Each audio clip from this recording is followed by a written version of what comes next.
आज की class number system के बहुत महत्वपूर्ण टाइप के ऊपर है। इसी सेम टाइप के मैंने सभी सवाल कवर किए इस वीडियो में।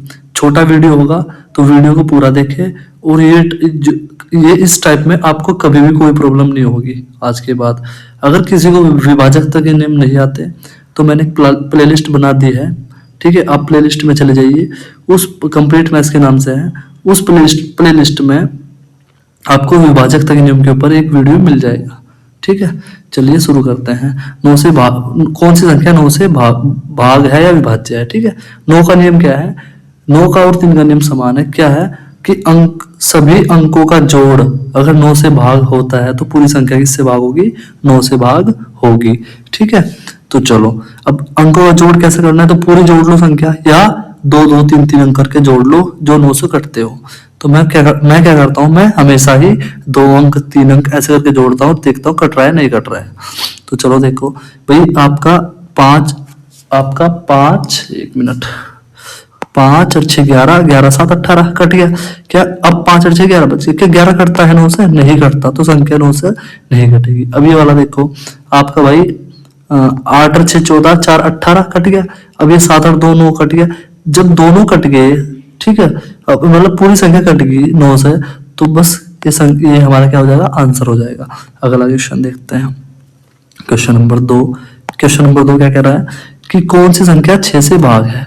6 का तो मैंने आपको कोई नियम बताया नहीं, तो 6 का कोई नियम ना होके क्या है, इसके आप फैक्टर कर लो। ऐसे फैक्टर करो जो जिनके नियम हो, 3 दूनी 6, इसका ऑलरेडी नियम है। अब पहले 2 का नियम लगा देख लो, फिर 3 का लगा लेंगे, ठीक है। 2 का नियम क्या कहता है? 2 का नियम कहता है कि पीछे का अंक या तो 2 से भाग हो, पीछे का लास्ट का, या 0 हो, तो वो तभी संख्या 2 से कटेगी। क्या इसका अंक पीछे का अंक कट रहा है 2 से? नहीं। या 0 हो? नहीं, तो ये आंसर नहीं हो सकता, इसे देखते काट दो। अब बचा क्या है सर? ये भी 2 से कट रहा है, इसका 0 होगा, ये भी कट रहा है, ये भी। अब जिसमें भी 3 का नियम, ये इसका काम हो गया हमारा, जिसमें 3 का नियम लग जाएगा वही हमारा आंसर होगा। तो पहले चेक करो, 3 3 से कट जाते हैं, सेम नियम बनाया 9 का और 3 का नियम सेम है। 2 और 1 3 कट गया, 8 और 7 15, 8 और 7 15 तो कटता है 3 से। जब दोनों नियम फिट हो गए तो ये हमारा आंसर हो गया।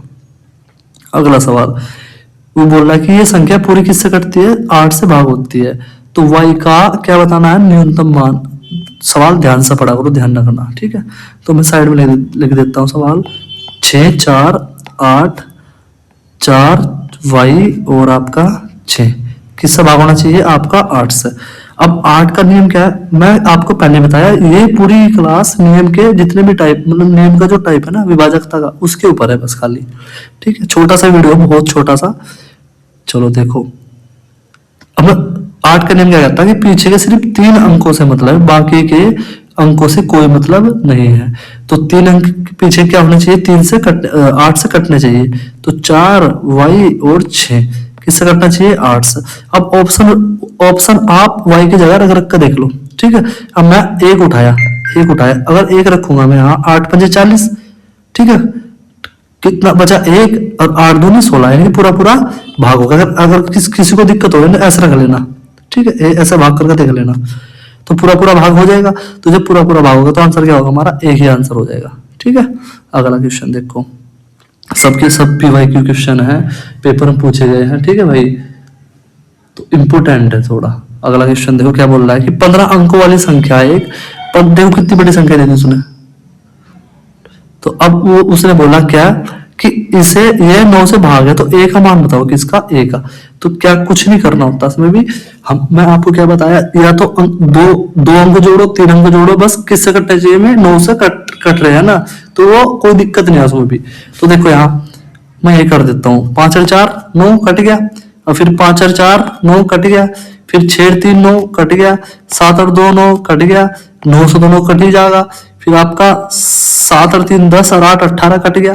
अब क्या बचा? 1 बच गया और आपका 4 बच गया और a बच गया। तो मैं यहाँ लिख देता हूँ 1 + 4 + 1 + 4, ठीक है। तो अब एक बात बताओ, ये हो गया हमारा a + 5 हो गया। अब ये अगर 9 से भाग होगा पूरी संख्या, तो a का मान क्या होना चाहिए?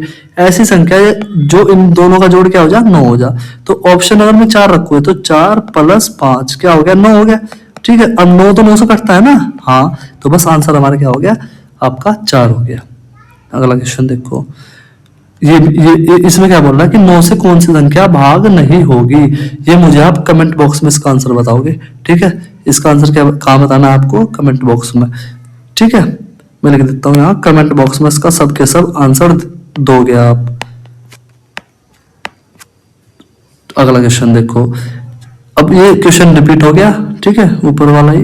अब ये वाला क्वेश्चन देखो, अब 12 से भाग का नियम, 12 से कौन सी संख्या विभाज्य है। तो 12 का नियम आपको याद होना चाहिए सबसे पहले। तो 12 का तो सर आपने कोई नियम लिखवाया नहीं, तो 12 के फैक्टर कर लो ना आप, 2 3 चौका 12 हो गए। अब 4 का नियम लगाओ सबसे पहले। 4 का नियम क्या कहता है कि पीछे के सिर्फ 2 अंक, तो सर पीछे के 2 अंक तो 2 सब में कट रहे, तो कोई नहीं, हमारा 4 का नियम कंप्लीट हो गया। कोई सा भी चारों में से आंसर हो सका। अब 3 का, जिसमें भी 3 का लग जाएगा वही हमारा आंसर। अब 3 का नियम क्या है सर, कुछ भी नहीं, जो भी 3 से कटता है उसको काटते रहो। 3 कट गया भाई, ये भी कट जाएगा। फिर आपका 4 और 2 6, क्या 1 बच गया नहीं, यानी इसका मतलब कटने का नहीं। 6 3 9 कट गया, ठीक है। 4 2 6 कट गया 3 से, बाकी 1 बचा, ये भी नहीं आंसर है। फिर इसमें लगाओ देखो, 7 और 3 10 और 4 14, 14 और 1 15, 15 2 17, 17 कटता है 3 से, नहीं, ये भी नहीं आंसर है। बाकी इसे देखना नहीं, क्यों, अरे जब 3 ऑप्शन कट गए चौथा तो आंसर खुद ही हो जाएगा। आप जोड़ के देख लेना वैसे भी, ठीक है। अब ये 11 के नियम के ऊपर है, तो 11 का नियम क्या कहता है भैया, 11 और 9 का दोनों का नियम लगा यहाँ देखो। चलो कुछ नहीं है, उसने बोला कि कौन सी निम्नलिखित में से कौन सी संख्या 9 और 11 से दोनों से भाग है। तो आपको कुछ नहीं करना, सबसे पहले 9 का नियम लगाओ, ठीक है, क्योंकि आसान होता है ना 9 का नियम, जोड़ना ही है बस खाली। फिर लगाओ लास्ट में 11 का। अब देखते हैं, चलो भाई 7 और 2 9, 7 और 2 9, 8 और 1 9, यानी कि ये आंसर हो सकता है। फिर 9 8 और 1 9, ये भी आंसर हो सकता है। फिर ये वाला देखो, 5 और 4 9, 3 और 2 5 और 1 6, 6 9 से कटा नहीं कटता, यानी कि ये तो बिल्कुल आंसर नहीं होगा। 8 और 1 9, 9 9 कट गया भाई, 9 तो कट ही जाएगा 9 से, 8 और 1 9, यानी कि ये भी आंसर हो सकता है। यानी 3 ऑप्शन हमारे पास ऐसे हो गए अब, जो कोई सा भी आंसर हो सकता है। तो बस ये तीनों में क्या लगा, तीनों में से एक में क्या लगा लो, क्या लगाओ, 11 का नियम लगा लो। अब मेरा हमेशा ध्यान रखना, या तो बी में लगाओ या सी में लगाओ, ठीक है, कभी भी नियम लगाना। अब यहाँ सी तो पहले कट गया, तो बी बचा, बी में लगाओ नियम, सबसे बढ़िया रहेगा। तो 0 0 9 8, कोई से भी लगा सकते हो अपने अकॉर्डिंग, पहले भी ऑप्शन ले लो तो थोड़ा टाइम लग जाएगा उसमें। मैक्सिमम क्या होता है, वो बी और सी सेट करके रखता है ऑप्शन आंसर, मतलब उसके अकॉर्डिंग, ठीक है। अब देखो यहाँ से जरा 11 का नियम क्या कहता है कि एक छोड़ के एक, तो पहला अंक छोड़ के दूसरे के पास चले गए, फिर एक छोड़ के फिर इसके पास चले गए। अब जोड़ दो, जो लिए हमने 1 0 और 8 लिए सर, जोड़ दोनों, और बाकी जो बच गए उन्हें घटा दो जोड़ कर, ये बच गया और ये बच गया, तो 0 + 9। अब जरा जोड़ो, क्या हो रहा है, 8 और 1 9 -9, क्या आएगा जी, घटा कर 0 बच रहा है। अगर 0 या 11 आ जाए ना घटा कर, तो वो संख्या किससे कटेगी, 9 से, सॉरी 11 से पूरी पूरी कटेगी। या तो 0 आता हो घटा कर 2 संख्याओं को, जो ये वाला रूल लगाकर, ठीक है, या फिर आता हो 11, तो आंसर हमारा क्या हो गया, बी, ठीक है। एनटीपीसी में पूछा गया सवाल था। अब ये वाला देखो, 11 का नियम है इसमें भी, ठीक है, कुछ भी नहीं करना इसमें भी, सेम वही करेंगे हम काम। 9 3 2 4 8 और आपका x और 6, क्या एक छोड़ के एक करो, बस वही वाला फंडा लगाओ उसमें, और कुछ नहीं करना भाई। ये शुरू से स्टार्ट करो, बस एक छोड़ते रहो, ये ऐसा बस हो गया। अब जोड़ दो ना, 9 और 2 11 भाई, 9 और 2 11, 11 और 8 कितना हो गया आपका 19, 19 और 6 25, माइनस बाकी जो बच गया ये वाला बच गया, 4 3 7, यानी कि 7 + x। क्या क्या बचना चाहिए, तो 0 बचना चाहिए, 11 बचना चाहिए। अब आप मुझे खुद बताओ, 25 मतलब इसमें क्या जोड़ू, साथ में जो ऐसी संख्या बच जा, या तो 11 या 0, 0 तो बचने का नहीं, क्यों 0 से लेने बचने का, क्योंकि आप इसे 25 होना पड़ेगा तब जाकर 0 बचेगा।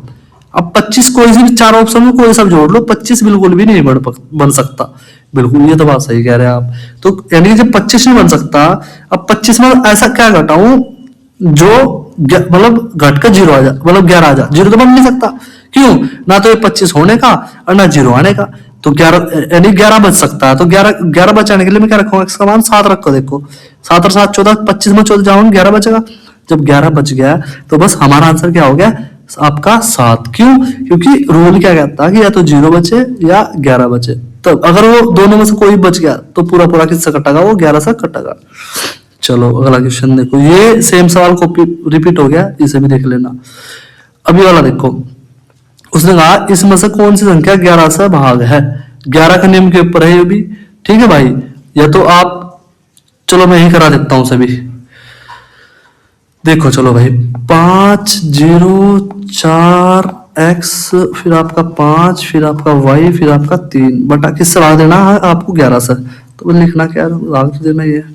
तो बस रूल क्या बताया था, वही एक छोड़ के एक, एक छोड़ के एक, एक छोड़ के एक, ये तो बताया था। हाँ तो बस भाई 5 और 4 9, सॉरी 5 और 4 9, 9 और 5 14, 14 3 17, 17 में से क्या घटाना आपका x प्लस वाई। अब वो ये कह रहा है कि x प्लस वाई का योग यानी जोड़ क्या होगा, का कोई मान क्या होगा जो वो अब किससे कटना चाहिए 11 से। अब भाई एक बात बताओ मुझे, यहाँ क्या मान रखूं, या तो 0 आना चाहिए घटकर, क्योंकि 17 में से घटाना है एक्स वाई का मान, या फिर आना चाहिए 11। अब 11 तो रख नहीं सकते, 6 आवेगा गलत, यह नहीं हो सकता। 5 रखोगे 12 आवेगा, ये नहीं हो सकता। 17 रखोगे, 17 रखा तो 0 आ जाएगा जी, और 0 तो पॉसिबल है ना। हाँ तो आंसर हो जाएगा हमारा 17। ठीक है, अगर आज की क्लास अच्छी लगी हो तो कमेंट बॉक्स में जो मैंने क्वेश्चन छुड़वाया उसका आंसर जरूर दिया करो। ठीक है, अगर आपको किसी की कॉन्सेप्ट कमजोर है तो मैंने पूरा का पूरा कंप्लीट नंबर सिस्टम पढ़ाया हुआ है, उस वीडियो को प्लेलिस्ट में जाकर देख लीजिए, आपको बहुत ज्यादा हेल्प मिलेगी। ठीक है, चलिए धन्यवाद, नेक्स्ट क्लास में मिलेंगे।